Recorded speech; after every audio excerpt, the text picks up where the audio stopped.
Hi, it's Amy from Property Investments UK, and today I'm going to talk to you about my personal experience of working in the affordable housing market.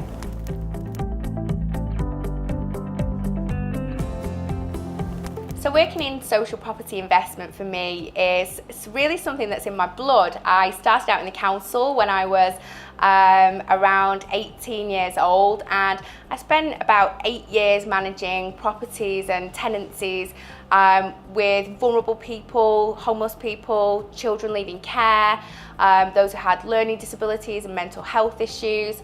I work with UKBA and the Asylum Seeker Agency. So for me, I've always worked with this type of tenant group, and it's something I really enjoy, and I find I get a lot of value from.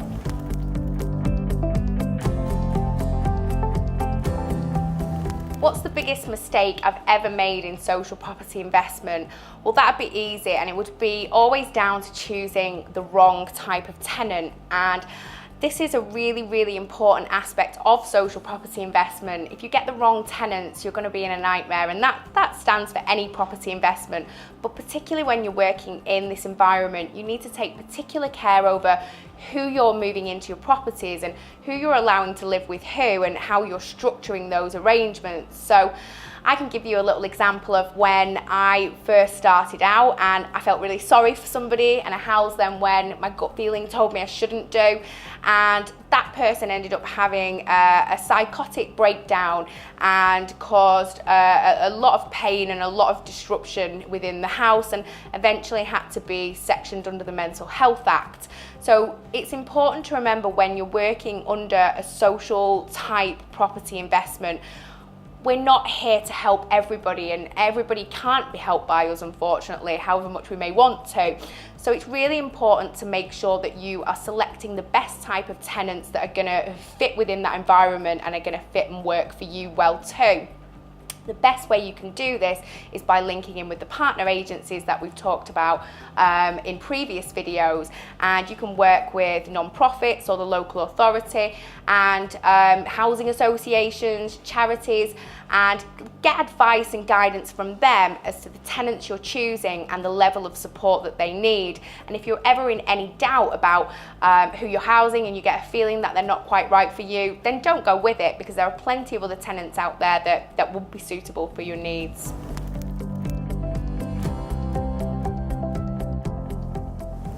What's the best thing about working in social property investment? I would say the success that you have when you have success with social tenants, and there is no better feeling in the world, I don't think, than when you move somebody from a cardboard box on the streets all the way up to an independent tenancy where they're working in an employment and they're perhaps mentoring and coaching another person who's moving into the project who's coming from the streets. So it's amazing to be a part of somebody's journey and whole turnaround, and I think that's what drives me to keep going and wanting to create these types of solutions again and again and again.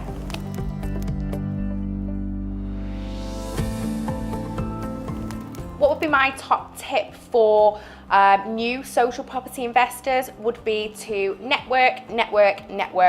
Connect with everybody and anybody that you think may be able to support you on this type of investment journey. And we've talked about it before.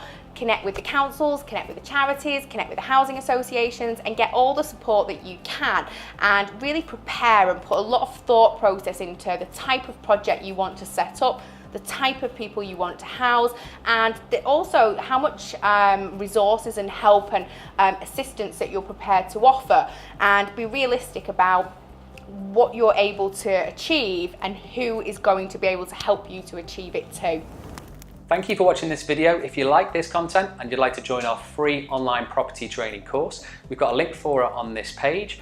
And in there we cover a range of different property strategies to help you get started, either building a long-term property portfolio or creating a cash-flowing property business. We also look at ways to increase your return on investment with any of the properties you're maybe considering. And we also have a couple of cheat sheets and downloadable documents in there as well. Simply click on the link to join the free training course today.